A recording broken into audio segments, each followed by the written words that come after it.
اس کے اوپر قانون کے تحت کارروائی کی جائے. دوسرا ایڈمنسٹریٹو ایکشنز تھے جو منسٹری آف انڈسٹریز کو تفویض کیے گئے، جس میں شوگر پرائس کنٹرول کرنے کے لیے اور پرائس فکسیشن کے لیے اقدامات جو کیے جانے ہیں ایڈمنسٹریٹولی انٹر منسٹریل سطح پہ یا انٹر پروونشل سطح پہ، وہ تفویض کیے گئے انہیں. اور تیسرا اس کا پوائنٹ تھا جو لیجسلیٹو ریفارمز تھی کہ قوانین میں جہاں کہیں سکم تھا اس کے اوپر کام کیا جائے، تاکہ اوور آل یہ جو پوری انڈسٹری ہے، اور یہ بار بار ہم دیکھتے ہیں کہ چینی کی قیمت آل آف سڈن بڑھ جاتی ہے، ان کنٹرولڈ ہے، اور یہ صرف ایک بیسک کموڈٹی ہے، لیکن ایسے لگتا ہے کہ اس ملک کا سب سے بڑا ہی مسئلہ یہ ہے. اور اتفاق کی بات ہے، کل مجھے کسی نے 1971 کا الف نون کا ایک اسکرپٹ بھی بھیجا جس کے اندر اس وقت بھی چینی کی قیمت کا مسئلہ تھا، ایوب صاحب کے زمانے میں بھی یہ مسئلہ تھا. تو یہ بڑا پرانا کرونک مسئلہ ہے،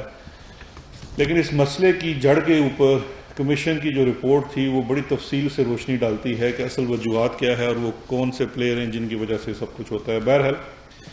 اب ذرا مئی 2020 سے لے کے آج ہم مارچ 2021 میں بیٹھے ہیں، اس تک کا سفر جو تھا وہ کوئی آسان سفر نہیں ہے. ایک تو میں آپ کی خدمت میں یہ عرض کرنا چاہتا ہوں کہ جو احتساب کا کام ہے یہ اتنا آسان کام نہیں ہے، موسٹ ان تھینکفل جاب ہے. اس میں آپ دوست نہیں بنا سکتے، آپ کو لوگوں کو آپ سے شکایت ہی ہونی ہے. بہرحال اس کا جج تو کہیں عدالتوں میں ہی ہوگا، عام رائے میں اتنا نہیں ہو سکتا. تو اس لیے یہ سخت کام کرنے کی ذمہ داری چونکہ میری ہے، تو اس لیے میں اس کو جاری رکھ رہا ہوں. کابینہ نے جو ایکشن میٹرکس اپروو کیا سب سے پہلے مئی میں، اس کے بعد پہلا چیلنج آ گیا اس کے اوپر کہ وہ ایکشن میٹرکس کو ہی چیلنج کر دیا گیا. آپ کو یاد ہوگا اسلام آباد ہائی کورٹ میں، لاہور ہائی کورٹ میں، سندھ ہائی کورٹ میں، تینوں جگہ پہ اس کو چیلنج کیا گیا. تینوں جگہ پہ حکومت نے اس کا بھرپور دفاع کیا اور تینوں فورمز کے اوپر یہ قرار پایا کہ یہ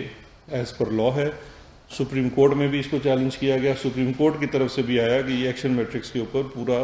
کارروائی ایز پر لا، تمام ادارے جن کو تفویض کی گئی ہے وہ کرنے کے لیے بالکل آزاد ہیں. اور شوگر کمیشن کی رپورٹ میں ایسی کوئی چیز نہیں ہے جو قانون کے برخلاف ہے یا کسی کو ٹارگٹ کر رہی. جو ایکشن میٹرکس میں پینل ایکشن میں جو چیزیں لکھی گئی تھی، صرف آپ کی یادداشت کے لیے میں دہراتا چلوں کیونکہ یہ کانٹیکسٹ بڑا لازمی ہے. اس میں نیب کو سبسڈی سے متعلقہ چیزیں بھیجی گئی وفاقی کابینہ کی طرف سے کہ جو پچھلے 5 سالوں میں جو کمیشن کی فائنڈنگز ہیں اس میں جو سبسڈی کی مد میں اگر کوئی بے ضابطگی ہوئی ہے تو اس کی کارروائی کریں اور اپنے قانون کے مطابق اس پہ ایکشن لیں. دوسرا، کمپٹیشن کمیشن آف پاکستان کو کہا گیا. یہاں میں یہ بھی عرض کرتا چلوں کہ کمپٹیشن کمیشن آف پاکستان میں 13 سال سے ایک اور معاملہ جو پہلے ان کی ایک رپورٹ آئی تھی اس کو لے کے اسٹے آرڈرز چل رہے تھے، وہ بھی ان پچھلے 8 ماہ میں ختم کروائے گئے. اور پھر کمپٹیشن کمیشن آف پاکستان نے اپنی نئی فائنڈنگز کے ساتھ ایک رپورٹ جاری کی اور اب جرمانے بھی عائد کر رہی ہے ان کمپنیز کے اوپر، ان ملز کے اوپر جو اس کسی بھی بے ضابطگی کا ارتکاب کر رہے ہیں. ایف بی آر کو تفویض کیا گیا کہ 5 سالہ پچھلا ان کا آڈٹ کیا جائے اور جو فائنڈنگز آئی ہیں شوگر کمیشن کی اس مد میں پھر دیکھا جائے کہ کیا ٹیکس چوری ہوئی ہے کہ نہیں ہوئی ہے، جس کا منہ بولتا ثبوت یہ ہے کہ اب تک ایف بی آر 400 ارب سے زائد کی لائبلٹیز امپوز کر چکی ہے اور تقریباً جو 200 سے 300 ارب تک کی فردر لائبلٹی کے جو ایکشنز ہیں ان پہ اس وقت انجنکشنز ہیں، اسٹیز ہیں، وہ بھی انشاءاللہ جلد خارج ہوں گے اور اس کے اوپر بھی کارروائی ہوگی. یعنی کہ جو اس فائنڈنگ کے نتیجے میں جو چیزیں سامنے آئی اس سے واضح ہوا کہ 5 سال میں اتنا ٹیکس کی مد میں انڈر دا بکس کام کیا گیا جس کی وجہ سے وہ لائبلٹیز امپوز کی گئی. اس کے ساتھ ساتھ اسی کی وجہ سے اس سال جو ٹیکس کی مد میں کلیکشن ہوئی وہ پچھلے سال سے 100% سے زائد تھی جو ایف بی آر نے کی، ان لائٹ آف کہ وہ جو پریکٹسز آئیڈینٹیفائی ہوئی کہ کس طرح سے انڈر دا بک سیلز وغیرہ کی جاتی ہیں ان کو جب روکا گیا تو آپ کی ریونیو جنریشن جو ہے ٹیکس کی شوگر انڈسٹری سے وہ بڑھ گئی. ایک معاملہ صوبوں کو اینٹی کرپشن کو سونپا گیا جو کین کی سیل پرچیز سے متعلقہ تھا. اس مد میں جتنی کارروائی ہوئی ابھی تک کے پچھلوں سالوں کے بقایا واجبات سارے کسانوں کو ادا ہو چکے ہیں جو کبھی ماضی میں نہیں ہوا کہ ایک ساتھ ادا ہو جائیں. اس سال کی ادائیگیاں بھی ابھی چل رہی ہیں، کچھ ملوں نے اس پہ بھی اسٹے لیا ہوا ہے لیکن اس کو بھی ایکٹیولی پرسو کیا جا رہا ہے. آخری چیز تھی FIA جو اس وقت وجہ کافی ڈسکشن میں آ رہی ہے. FIA کو 2 ایشوز بھیجے گئے. ایک ایشو بھیجا گیا fake exports to Afghanistan by mills, کہ سبسڈی لے کے افغانستان کو جو سیل کی گئی تھی، اگر آپ یاد کریں تو کمیشن میں لکھا ہوا ہے کہ ایک ٹرک جو صرف 20 ٹن مال کیری کر سکتا ہے، اس پہ 90 ٹن 100 ٹن کی بلٹیاں کٹی ہوئی تھی. تو اس مد میں افغانستان سے سارا ڈیٹا لے کے اس کو کراس ریفرنس کر کے مل وائز یہ پتہ کرانا تھا کہ کس کس نے اس مد میں، کیونکہ وہ بیک ٹو بیک آپ کو پوری کرنی ہوتی ہے. وہ FYA کے اسلام آباد زون کو دیا گیا. دوسرا اس کا حصہ جو تھا فائنینشیل فراڈ اور منی لانڈرنگ کا، کمیشن کی رپورٹ میں چونکہ 9 ٹوٹل اس میں بڑے گروپس جو تھے یا ملز جو تھی ان کو آئیڈینٹیفائی کیا گیا تھا کہ ان کا آپ نے آڈٹ کرنا ہے. اس کے نتیجے میں کچھ ملوں کا فائنینشیل فراڈ، کارپوریٹ فراڈ اور منی لانڈرنگ انڈیکیٹ ہوا تھا. تو اس کے اوپر چونکہ وہ آفینس تبھی بنے گا جب کوئی کرمنل انویسٹیگیشن ہوگی، تو وہ معاملہ FIA لاہور زون کو تفویض کر دیا گیا. جب یہ معاملہ لاہور کو تفویض ہوا وہ اگست 2020 تھا. جیسے یہ معاملہ تفویض ہوا تو 2 گروپس نے اس کو لاہور ہائی کورٹ میں چیلنج کیا، جس میں سے JDW اور العربیہ، یعنی کہ سلمان شہباز صاحب کی جو گروپ ہے اور جہانگیر ترین صاحب کا گروپ ہے، اس نے اس اقدام کو چیلنج کر دیا لاہور ہائی کورٹ میں. لاہور ہائی کورٹ نے امیڈیٹلی ٹیمپریری انجنکشن، تو آپ جیسے عدالت جاتے ہیں آپ کو ملتا ہے کہ جب تک کیس سنا نہیں جاتا کوئی کارروائی نہ کی جائے، تو وہ FIA کی کارروائی روک دی گئی. نومبر میں ڈویژن بینچ لاہور کا، آنریبل لاہور ہائی کورٹ کے ڈویژن بینچ کا ڈیسیژن آیا، اور اس ڈیسیژن کے مطابق انہوں نے یہ ڈیسیژن ہے اس کا، ایک میں اس کی لائن پڑھ دیتا ہوں. وی ہولڈ دیٹ FIA، اس میں بڑا امپورٹنٹ ہے سمجھنا کیونکہ یہ آج بھی بار بار دہرایا گیا کہ ایک میں اس کی لائن پڑھ دیتا ہوں. وی ہولڈ دیٹ FIA، اس میں بڑا امپورٹنٹ ہے سمجھنا کیونکہ یہ آج بھی بار بار دہرایا گیا کہ FIA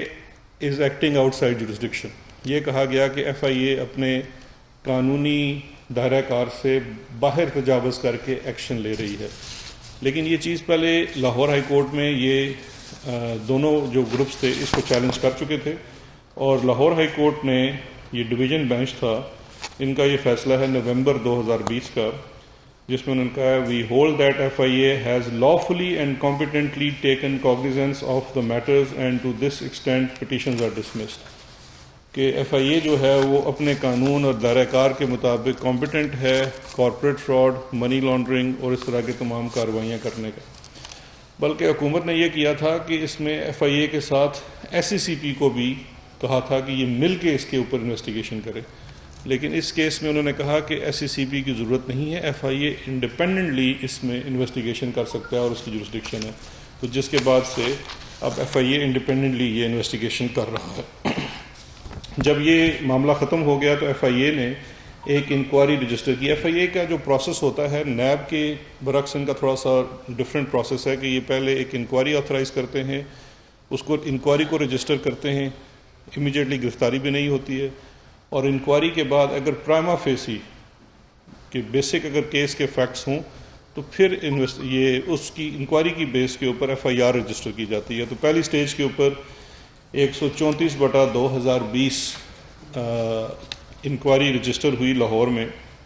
جس کے مطابق جو انکوائری جب کی گئی تو جب پرائما فیسی کیس اسٹیبلش ہو گیا فائنینشیل کرائم اور منی لانڈرنگ کا، تو اس کی مد میں کچھ فردر FIRs کی گئی. اس انکوائری کی کارروائی میں پہلی FIR ہے 39/2020، یہ رمضان شوگر مل اور العربیہ وغیرہ کے معاملات کے اوپر تھی. اس میں 25 ارب سے زائد منی لانڈرنگ کا چارج ہے، پروون نہیں ہے، چارج ہے کہ یہ 25 ارب سے زائد کی منی لانڈرنگ ہوئی ہے فیک بے نامی اکاؤنٹس کے تھرو، اور پھر بعد میں پیسہ کیش کی صورت میں نکال لیا گیا ہے. اس میں شہباز شریف اور ان کے بیٹے اور یہ لوگ نامزد تھے. اس میں بھی انکوائری انویسٹیگیشن کا پروسیس جاری ہے. سلمان شہباز ملک میں نہیں ہے، اس کو پروکلیمڈ افینڈر قرار دلوایا جا چکا ہے، ابھی وہ ریڈ نوٹسز اور وہ دوسرا سلسلہ جاری ہے. شہباز شریف اور حمزہ شہباز کو کورٹ لکھپت میں کورٹ سے آرڈر لے کے انویسٹیگیٹ کیا جا چکا ہے. ابھی ان کے جو فردر فائنینشیل میٹرز ان کو پروو کیا جا رہا ہے. دوسری FIR اس میں ہوئی 51/2020. یہ JDW گروپ کے اوپر ہوئی، جس میں JK فارمنگ سے متعلقہ منی لانڈرنگ 4.35 ارب روپے کا چارج ہے، انویسٹیگیشن ہے، FIR ہے اس کے اوپر۔ جب انویسٹیگیشن کمپلیٹ ہوگی تو وہ عدالت میں انویسٹیگیٹنگ آفیسر چلان داخل کرے گا، جس کے مطابق جو بھی اس کی انویسٹیگیشن کی فائنل فائنڈنگز ہوں گی کہ جرم ثابت ہوتا ہے یا نہیں ہوتا ہے وہ دے گا۔